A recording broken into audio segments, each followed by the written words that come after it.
Hey everybody, and welcome back to the channel. So you're probably wondering, Brandon, why aren't you at the Half Century Progress Show in Rantoul, Illinois? Well, you're going to find out why. I kind of spent all my vacation money that I was going to use to go out there on something that I've really wanted, and it just so happens that it popped up for sale. In fact, it's multiple things. They just popped up for sale, and I couldn't resist. So I ended up putting my vacation money into them and the time that we needed to go get them also. So I'd like to thank my good friend John for letting me use his trailer, and my cousin Matt for letting me use his trailer, and of course Dad for letting me use the Bobcat and his help and Dad's strength's help. So to make this possible to go get all this. So we are going to fill all three trailers, and plus the Bobcat's going to have a rider with it.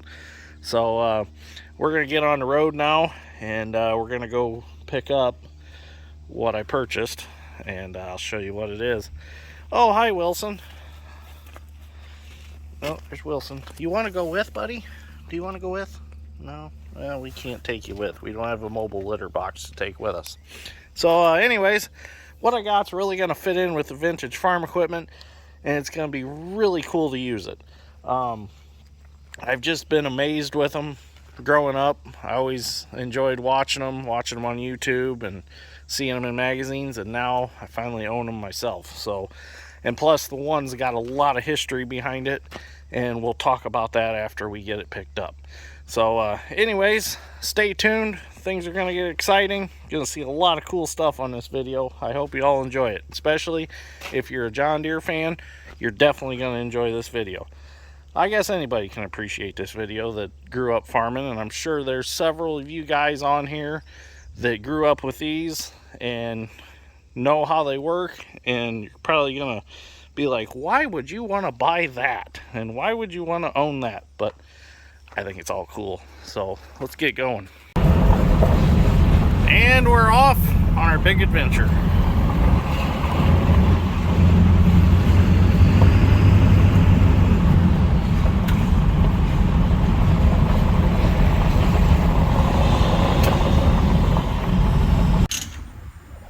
Well, we got the first one loaded, the number 6. So if you haven't figured out already, we're picking up some corn shellers. So I bought 2 corn shellers, a John Deere disc, and a flare box wagon sitting over there. So we got the first one loaded. That was kind of fun because the back conveyor touched the ground on the way up. So I got a couple little things to fix. So we're gonna get this one chained on, and then we'll get the other ones chained on, and we'll be able to head home. Okay, so we got everything loaded up. Got the flare box on this trailer. Got the other corn sheller on the trailer. Now we're ready to head home. Well, we almost made it home with the corn shellers and all the other stuff. In fact, Dad made it home. He's at home getting Dad's strength's truck so he can pull my truck the rest of the way home. My top radiator port decided to bust off, and all the coolant went absolutely everywhere. It's running out of the hood insulation. It's running out of the front fenders of the truck. Oh, it's gonna be fun. We're gonna have to pressure wash it really good, and Dad's strength's got a new radiator ordered already for it. I just can't believe I just decided just to pop right off. As long as this truck stays together. Yeah, as long as Dad's strength's truck stays together, we'll be good. So we're just about there. We're what, 2 miles from home? Yeah, 2 miles from home, and this happens. Glad it happened here, not on the other highway. That would have been bad.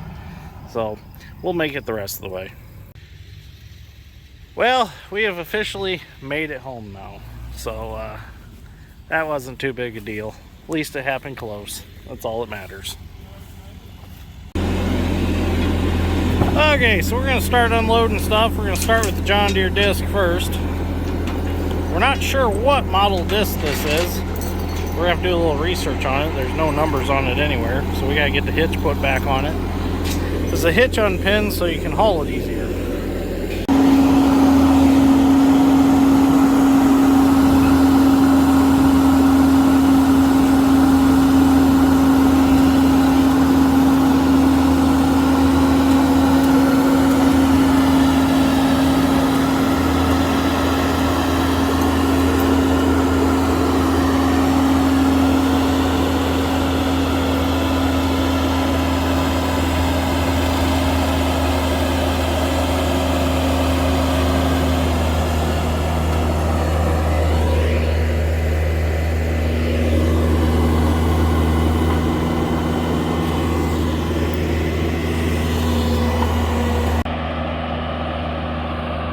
got the number 6 unloaded. That was fun. We actually put the trailer down in a hole back here, and that gave us some more clearance for the conveyor when it come down off the trailer.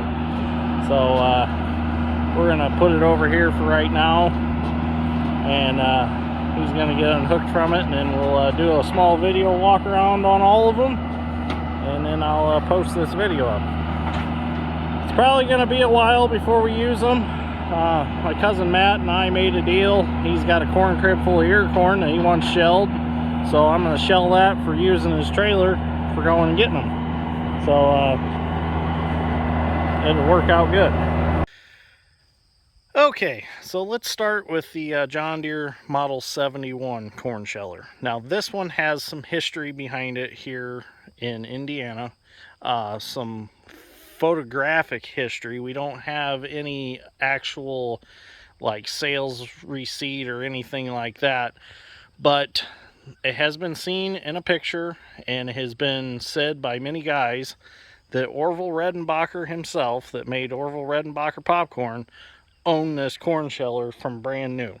And in the picture, it's hooked behind a John Deere 40 2-cylinder, and that's what they used for shelling popcorn for Orville Redenbacher popcorn, which I think is really cool. Orville Redenbacher started selling popcorn up in Valparaiso, Indiana. In fact, they have a popcorn festival every year to kind of honor him. But supposedly this was his corn sheller. So it's pretty cool that I own a piece of that history. I'd always remember as a kid going past the Orville Redenbacher popcorn plant on 30 on your way to Valpo. So the way these work is you bring your wagon up to this conveyor. This conveyor can swing to one side. You bring your wagon and ear corn up to here, and you start unloading your ear corn, or they have a drag that goes into a corn crib and drags ears of corn out.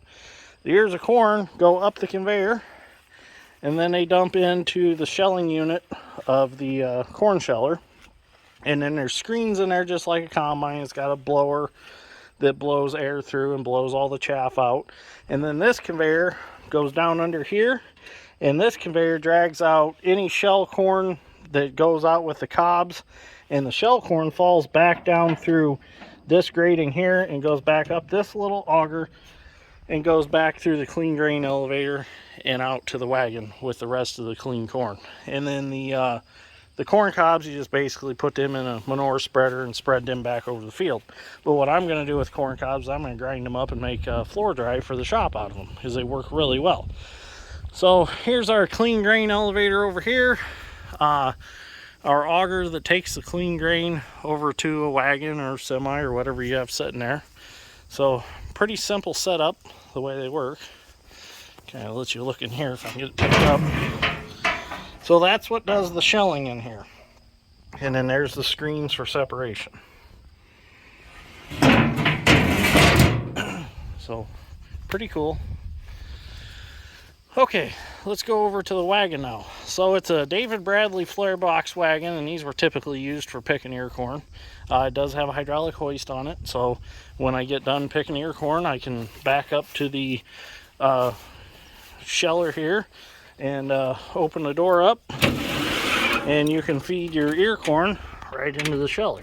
So I always really like these wagons, just the design of them I think is really cool. So what I'm going to do is I'm going to clean it all up, repaint it, put some new sideboards on it. I am going to put my big dirt grain steel stickers on each side. I think that'd be kind of cool. So I'm not really sure how many bushel these are. Maybe they're like, probably, maybe they might hold 200 bushel. I don't know, of shell corn. They might. I'm not real sure. But it's a David Bradley running gear and a David Bradley box, so that's pretty cool. So let's go look at the other corn sheller. So here we have the model number 6 corn sheller, and this thing is a monster compared to the 71. This one, I was told, you can feed it as fast as you can cram it full of ear corn and it will shell it.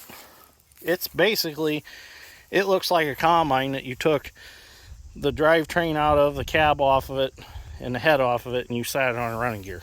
This is a good sized corn sheller. I really like it. When I was looking at them, I was going to either buy one or the other, but after I started looking at them both, I had to have them both. So I made a package deal on them, and I'm glad I did, because this one is really cool also. This one can be run off the belt pulley, so we can run it off the belt pulley of the 2 cylinders, or it has also been converted with this gearbox up here to run it with a 540 PTO. So that's pretty cool.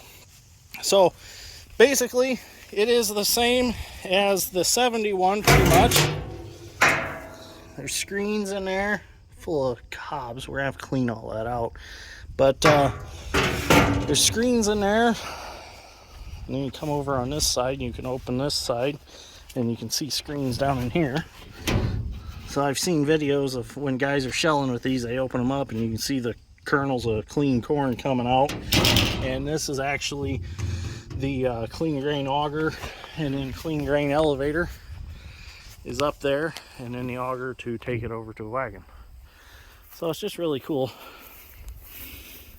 So, and also you can drive a drag to drag the ear corn out of a crib if you've got a drag set up, or you can just bring a wagon up here and dump it directly in there. So there's a few things that need fixed on both of them, because you know they are old, so they're going to need a few little things. But for the most part, they are actually ready to run right now. You could hook them up and you could shell corn. But there are a few things that I want to fix before we do so. So just a little routine maintenance, a couple things. But I am excited that Matt made that deal with me, because he's got quite a bit of ear corn that needs shelled already. So I can go do that before I get a chance to pick any and get to play with these. So that'd be great. And then the disc, we already seen the disc enough. That's just a disc. So that disc is, we believe, period correct to the 620 and the 720. So it would be a good addition to our fleet of old equipment. And it needs a few things, but nothing major. So I just like all these open gears and stuff. I mean, it's just cool how they made everything work on these. So anyways, we're not going to play with these today, because obviously we've got other things that we got to do, but I had to go get them so I could get them paid for and get them home where they're safe, and we'll enjoy them later on the channel. So I just figured everybody'd enjoy going along for the ride to go pick them up, even though it kind of almost ended in disaster. At least I didn't run my truck hot. I caught that right away, so that was a good thing. So I'm going to get a radiator for it tomorrow, and that's when it's supposed to be here, is tomorrow, and we'll get that put back together, and the dirt grain steel service truck will be back in action. So anyways, if you enjoyed this episode of Dirt Grain Steel, give me a like. I greatly appreciate it. Thank you for watching, and be sure to subscribe to follow these projects and many, many more that are to come. It's never boring around here. So thank you for watching, and we'll see you all in the next one.